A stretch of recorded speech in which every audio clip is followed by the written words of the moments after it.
formación, sino transformación. Padre, eres tan bueno. Nadie hay como tú. Gracias, Dios, por los hermanos que nos han guiado en este tiempo de alabanza, recordando nuestras almas de quién eres, de tu grandeza, de tu majestad y de tu poder. Y te pido, Dios, que podamos seguir viendo más de tu gloria a través de tu palabra, que nos fortalezca, que nos prepare para las buenas obras que tú tienes para nosotros en este viaje espiritual, en nuestro peregrinaje aquí en la tierra, hacia la nueva creación. Gracias, Dios, porque tú nos amas, gracias que estás con nosotros. Te pido por tu ayuda hoy en esta mañana, Dios, que seas tú que esté hablando por medio de mí, que tu Espíritu Santo me dé palabras para que las personas vean la gloria y la majestad de Jesucristo. Y es en el nombre de Jesús que oramos. Amén. Amén. Génesis 1, versículo 1. En el principio creó Dios los cielos y la tierra estaba desordenada y vacía, y las tinieblas estaban sobre la faz del abismo, y el Espíritu de Dios se movía sobre la faz de las aguas.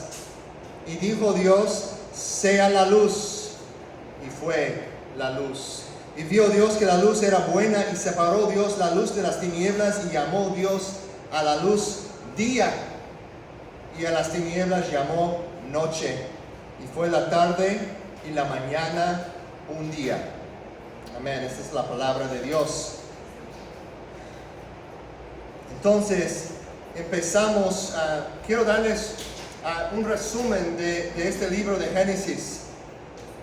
¿Quién escribió este libro de Génesis? Sabemos que, según Jesús, fue escrito por Moisés. Hay muchos eruditos en el día de hoy que dudan eso. Dicen, pues fue escrito mucho tiempo después por varios escribas o sacerdotes. Pero voy a ir en el lado de Jesús. Creo que estamos seguros, confiando en lo que Jesús dice. Si Jesús dice que fue escrito por Moisés, estoy de acuerdo con él. Amén. Así que, ¿cuándo vivió Moisés? Vivió mucho después de lo que acabamos de leer, ¿no?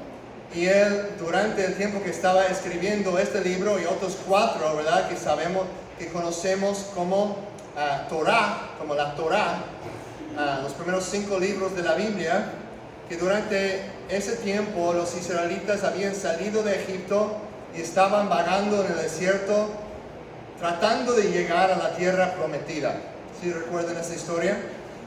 Y nos ayuda para entender el libro de Génesis y el propósito de Génesis, de reflejar sobre eso, de reflejar sobre ese contexto más amplio, que no está aquí solo para darnos un relato del origen de los cielos y la tierra, sino para capacitarnos.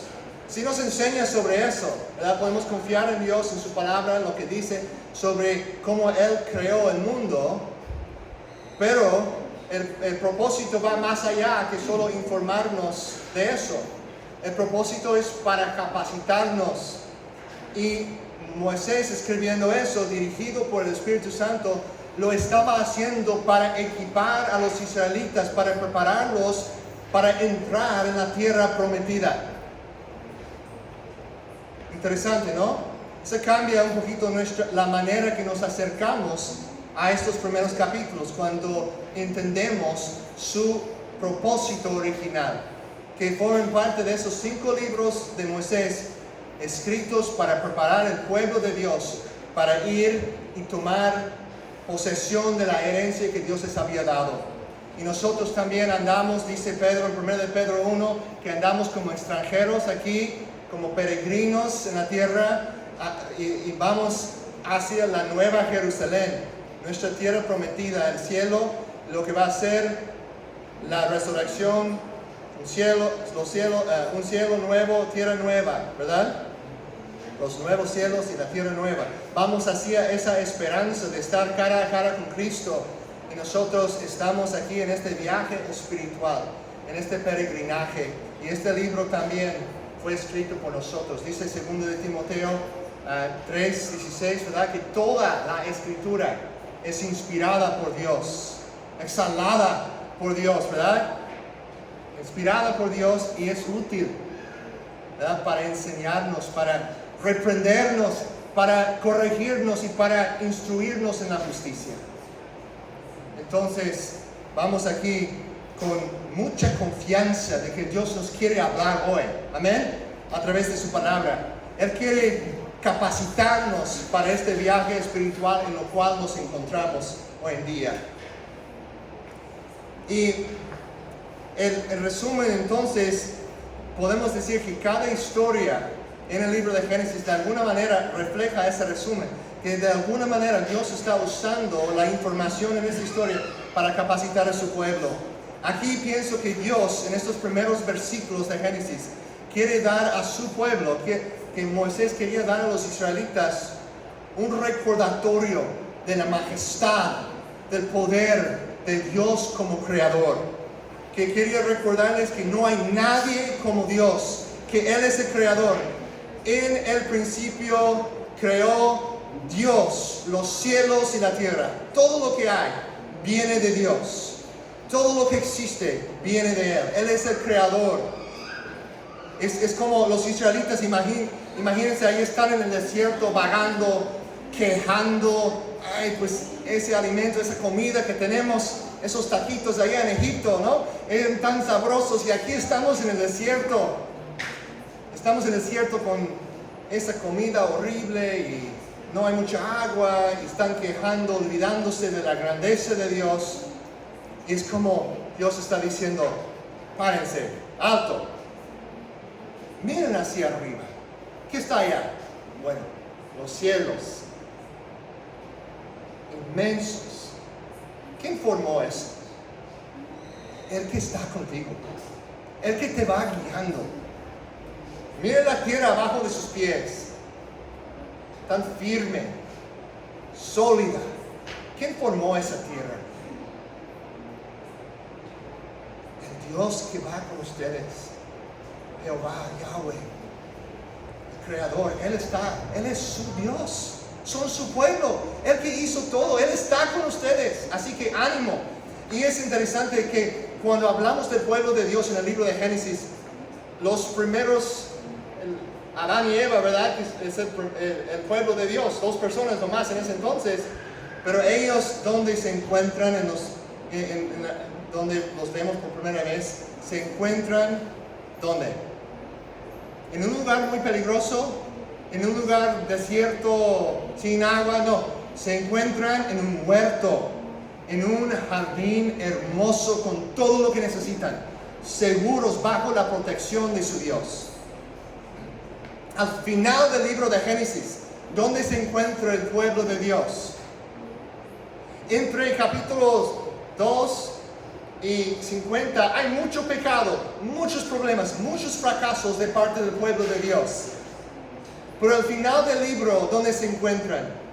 Dios usa a José para liberarlos del hambre y se encuentran una vez más seguros, sanos y salvos en la tierra de Egipto, bajo la protección de Yahweh, de Jehová su Dios.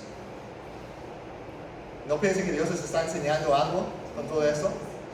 Que Él quiere que confíen que Él también les va a llevar a un lugar seguro, un lugar de bendición.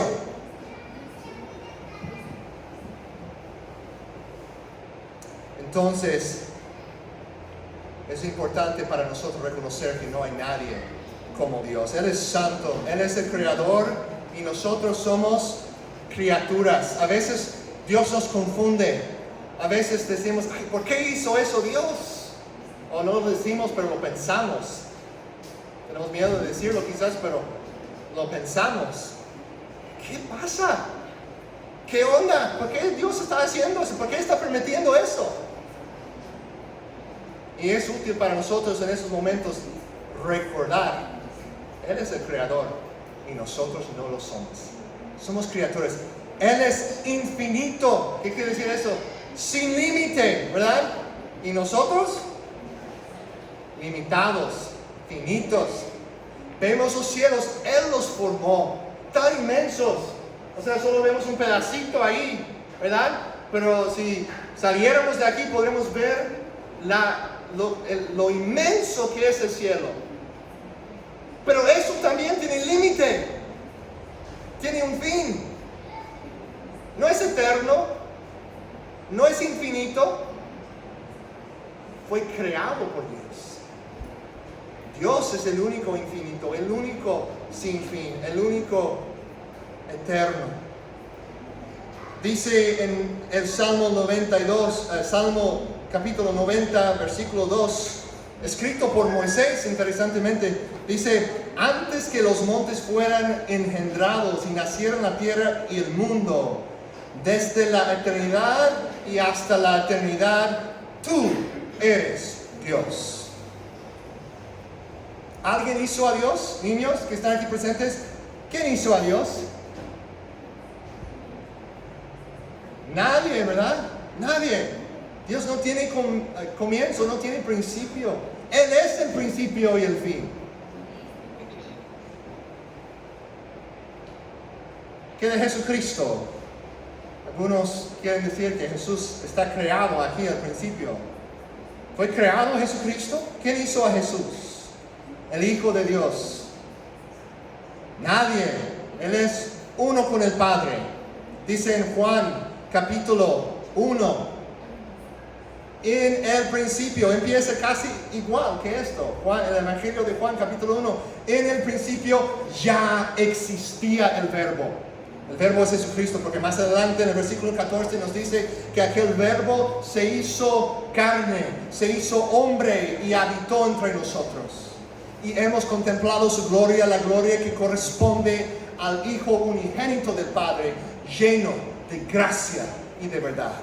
Jesucristo no tiene comienzo. Él es el Dios eterno. Dice en Juan 1 que Él ya estaba con el Padre en el principio y todas esas cosas fueron creadas por medio de Él.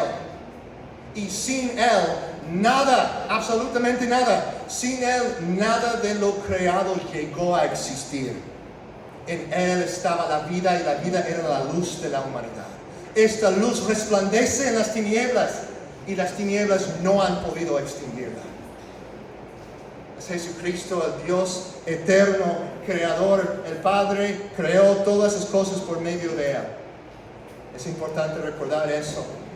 Entonces, ¿quién hizo a Dios? Nadie. No tiene principio.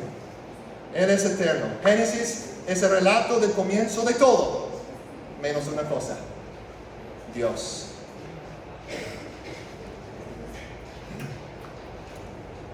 Hay una distinción importante entre el creador y la creación. De hecho, esa es la primera de varias distinciones que vemos aquí en el libro de Génesis. En el primer capítulo, de hecho.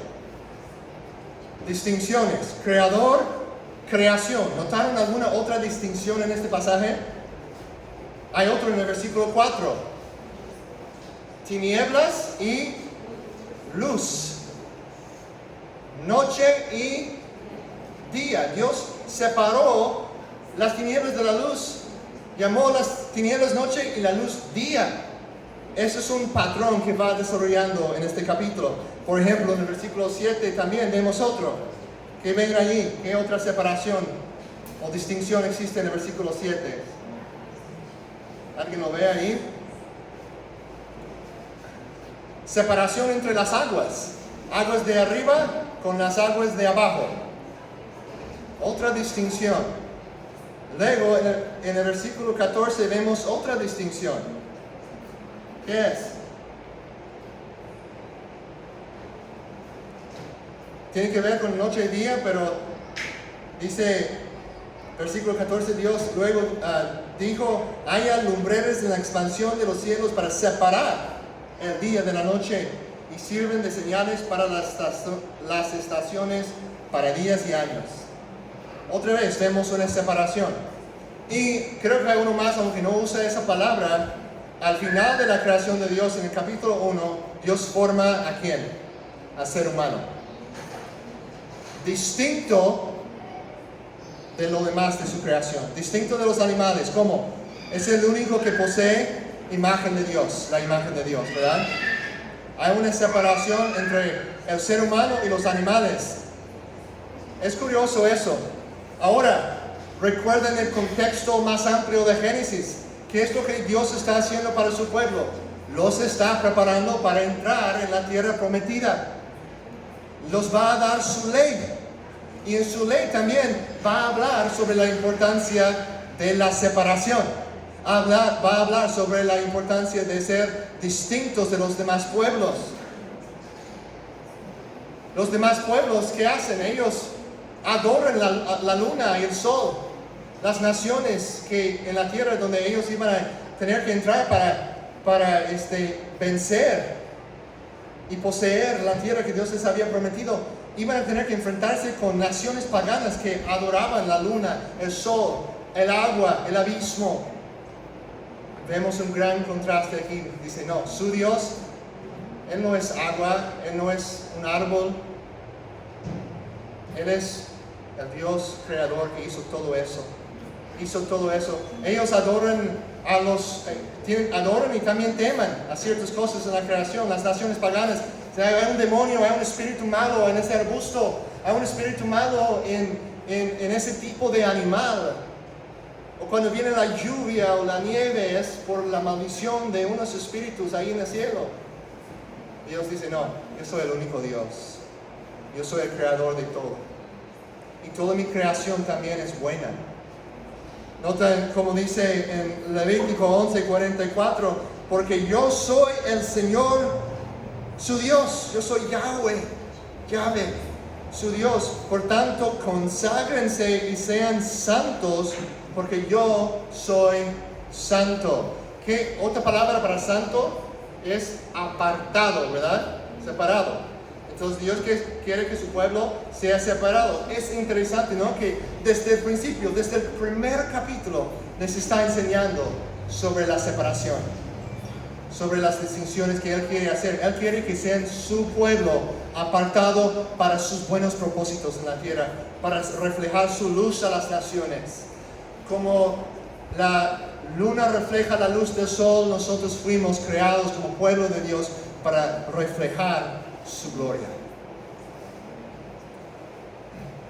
Entonces, Dios quiere que tengan una perspectiva distinta de las naciones. Las naciones adoran todas esas cosas de la creación en vez de adorar al Creador. Sacrifican a sus hijos en el fuego, pero Dios hace al ser humano a su imagen con valor y dignidad. Ellos ven el sexo como algo nomás de pura placer o de idolatría, de ganar favor con ciertos espíritus o dioses. No, Dios ve el matrimonio como algo sagrado. Quiere que su pueblo sea apartado en cuanto a su punto de vista, su perspectiva en esas cosas, en su manera de vivir. Quiere tenerlos por completo. Él quiere que toda la vida de su pueblo sea apartada para Él, no solo unas partes, unas porciones de su vida. Entonces, esto sigue igual siendo el caso en el Nuevo Testamento. Sabemos que hay ciertos cambios que pasan con el nuevo pacto, obviamente con la venida de Jesucristo.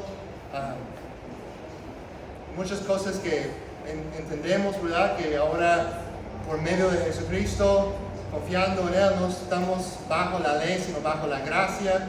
Pero Dios sigue buscando santidad de su pueblo. Dios sigue deseando que su pueblo sea apartado. En 2 Corintios 6, quiero llamar su atención a este versículo, versículo 14.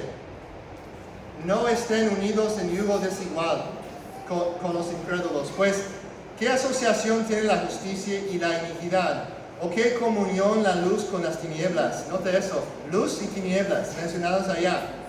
Muchas referencias en toda la Biblia a estos primeros versículos de Génesis 1. Versículo 16 de 2 Corintios 6. ¿O qué acuerdo tiene el templo de Dios con los ídolos? Porque nosotros somos el templo del Dios vivo, como Dios dijo. Y ahora la cita, 6 citas del Antiguo Testamento. Habitaré entre ellos y andaré entre ellos. Y seré su Dios y ellos serán mi pueblo. Por tanto, salgan de en medio de ellos. Apártense, dice el Señor, y no toquen lo inmundo. Y yo los recibiré. Yo seré un padre para ustedes y ustedes serán para mí hijos e hijas, dice el Señor Todopoderoso. Capítulo 7, versículo 1. Como tenemos, hermanos, hermanas, como tenemos estas promesas, amados, purifiquémonos de todo lo que contamina el cuerpo y el espíritu para completar en el temor de Dios la obra de nuestra santificación. Dios quiere que seamos santos porque Él es santo. Él quiere que seamos apartados del pecado porque Dios está apartado del pecado. Él quiere que nosotros seamos su pueblo especial para representar su presencia a las naciones. Dios nos llama a ser como Él. Pero hay una cosa aquí, un gran problema que tenemos, ¿verdad? Nos cuesta. De hecho, en la carne, en nuestra naturaleza humana, caída, es no solamente una cosa difícil, ser santo como Dios, es una cosa imposible. Es imposible, debido a nuestro pecado, nuestras vidas son, como dice en Génesis 1, versículo 2, desordenadas y vacías. Así son nuestras vidas sin Dios y en tinieblas. Ahí en el hebreo es tohu vabohu. Esa frase me gusta, no sé. Tohu vabohu, desordenada y vacía. Así estaba la tierra antes de que Dios dijo que haga luz. Y empieza su trabajo de dar orden a la creación.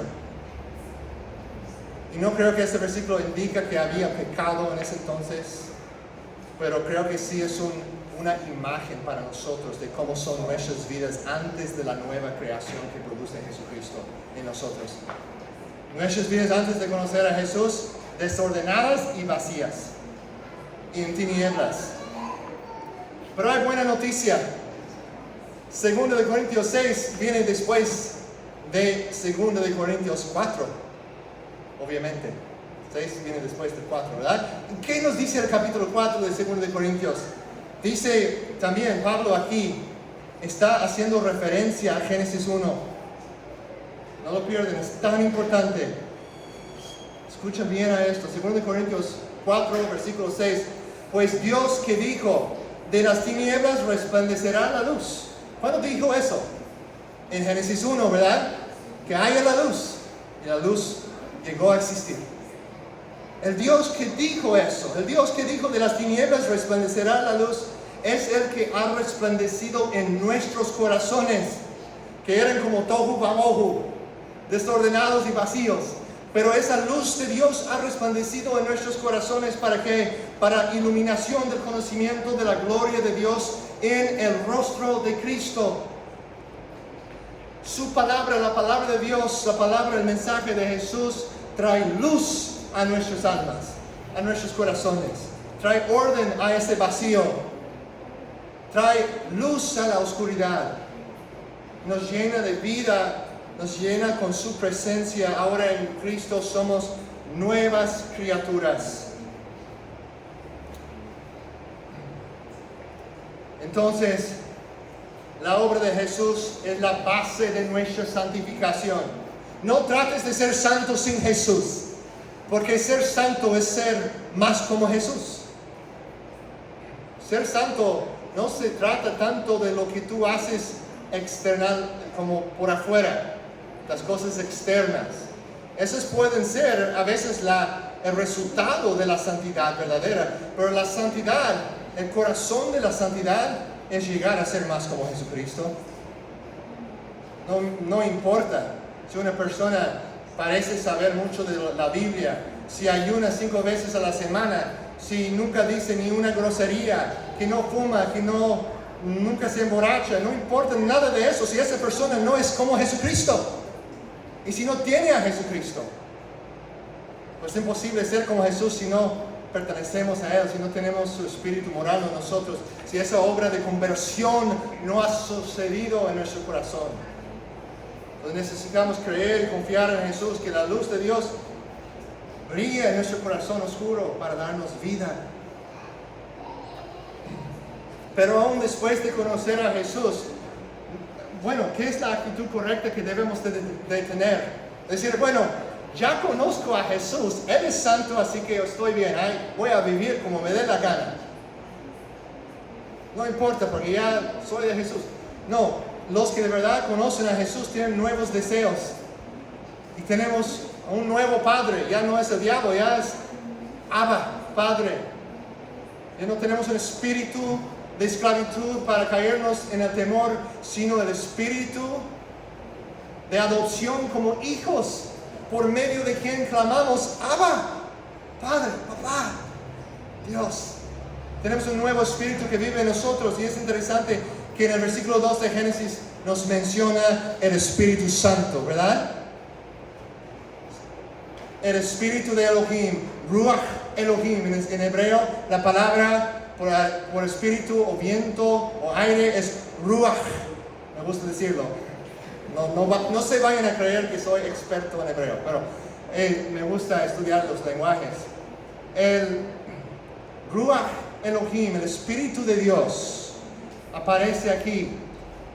Se movía sobre las aguas y va a traer orden a lo que está desordenado. Es otro patrón que Dios está estableciendo en su palabra. Como les digo, leen por toda la Biblia y van a ver que hay muchísimas referencias que van y se conectan, o referencias enlazadas con cosas que encontramos en Génesis y en los primeros 5 libros principalmente.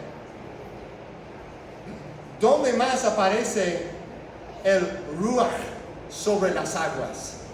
Es interesante, no nos dice que es el Espíritu de Dios en particular, pero dice después del diluvio de Noé, recuerden eso, que toda la tierra está cubierta por agua, y dice que Dios envía el Ruach y empieza a quitar las aguas para revelar una nueva creación, un nuevo mundo, ya limpio.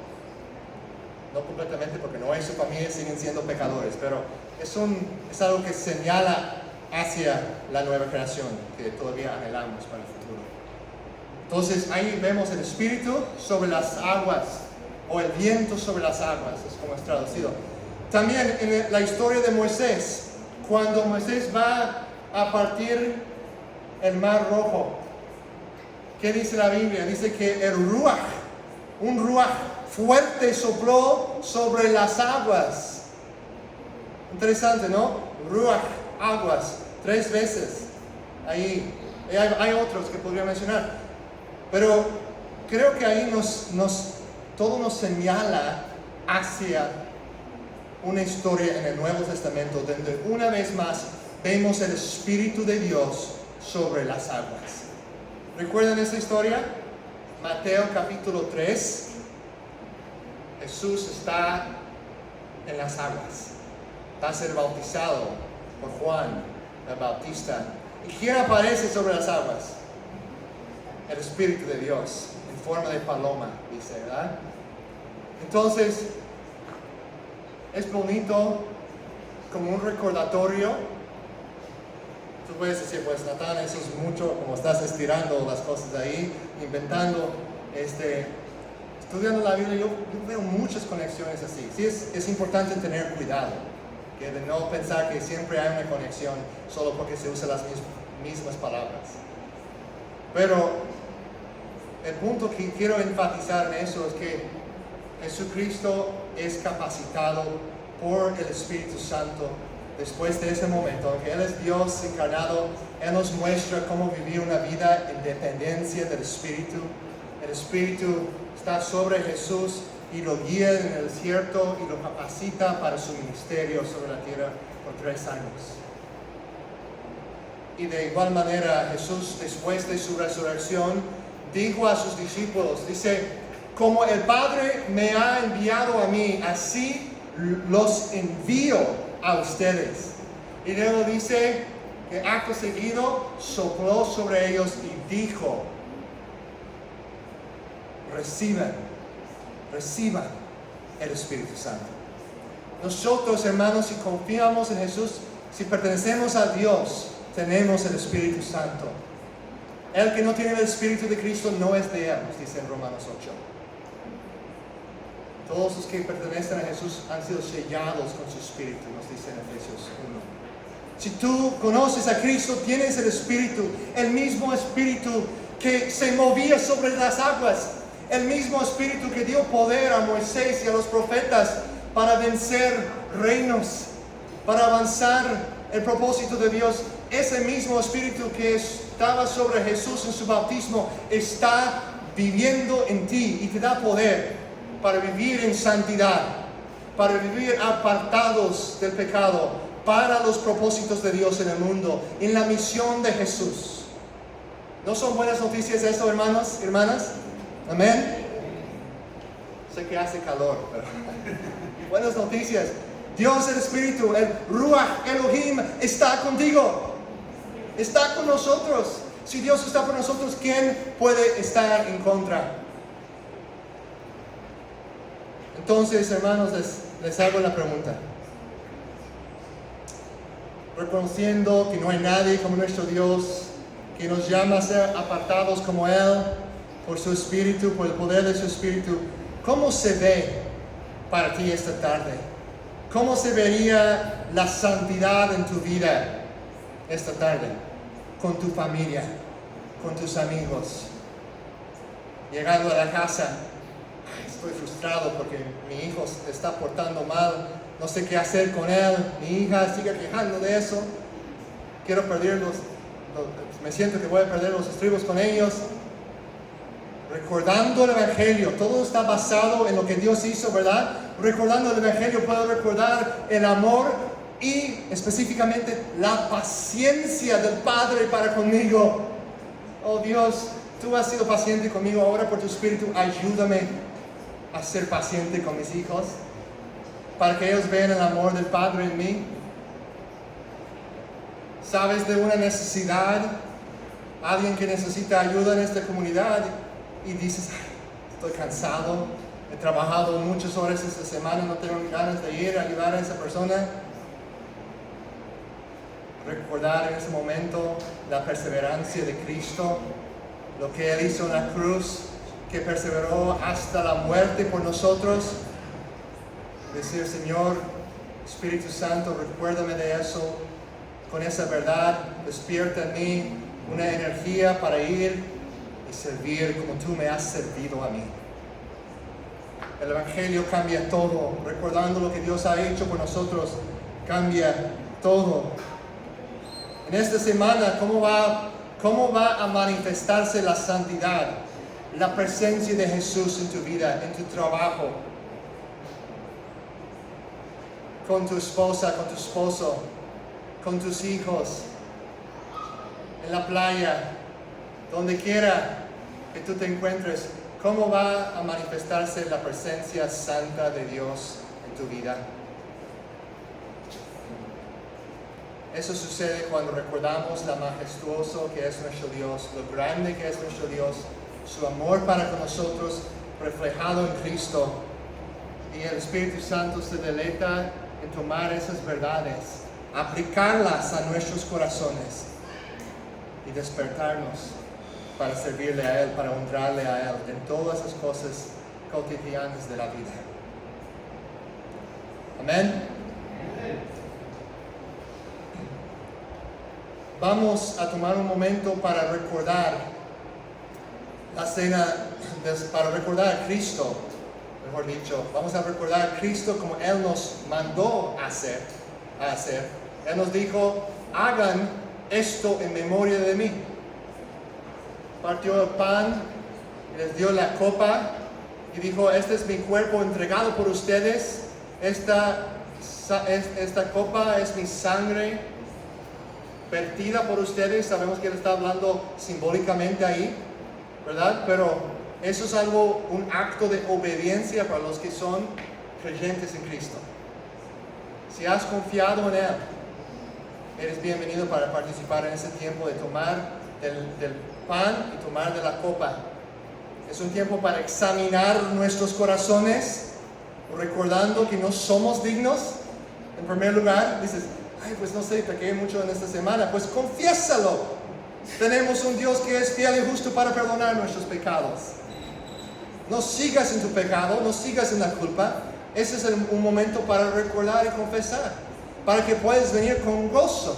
Si eres un hijo de Dios, venir con gozo para tomar de la cena.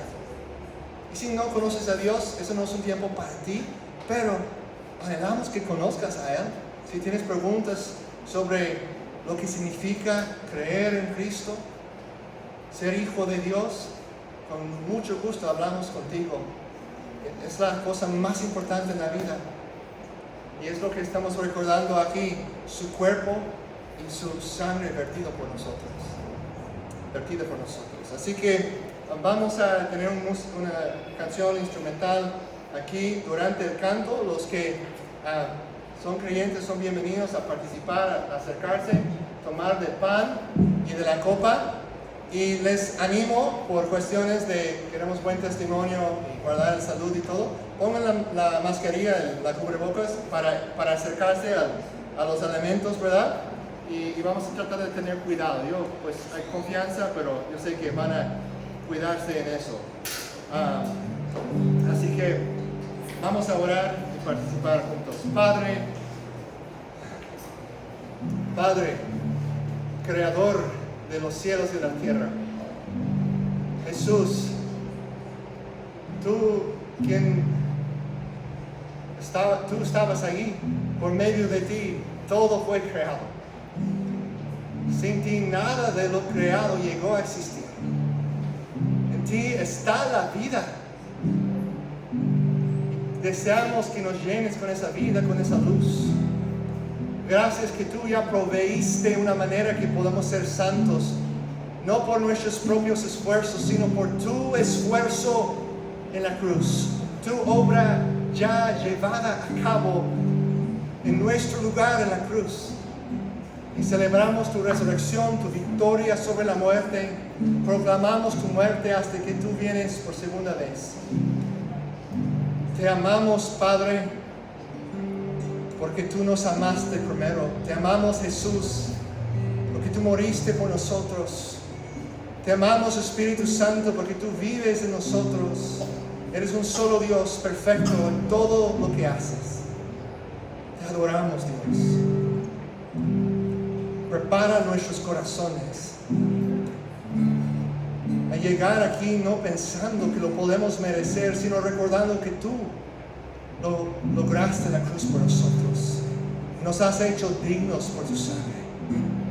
Gracias, Padre. Gracias, Señor.